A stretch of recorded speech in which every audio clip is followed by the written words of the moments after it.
In this lesson, we'll cover adding joist extensions. So let's zoom into the lower left side of our model.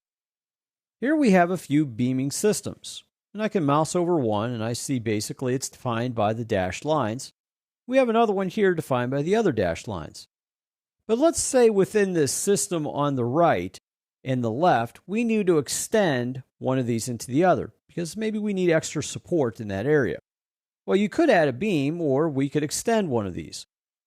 Technically, these are all beams, but in reality, they would be classified as a joist going between a major beam.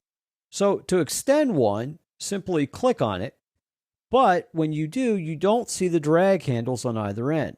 That's because they're pinned, and you see a pin right in the middle. If you select the pin will unlock the actual joist, or in this case beam, showing the drag handles on either end.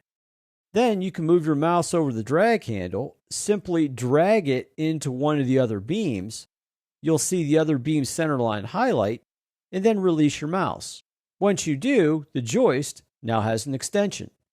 Then I can repin it by clicking the pin again. Click in the background to deselect. I can do the same thing to another one.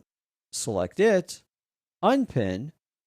I can zoom in, select the drag handle, drag it to its new position, or in this case, the center line of this other beam, release, and now the joist has an extension, or is extended.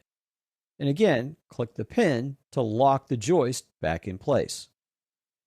So as a review, in this lesson, we looked at adding joist extensions.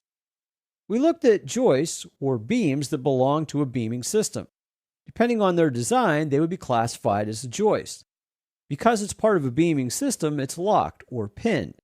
So we selected the beam or joist, unpinned it, therefore we could see the drag handles on either end, and then we simply move the drag handle to extend the joist or create an extension to another beam. Once we were done, we repinned it, and now we have a joist extension.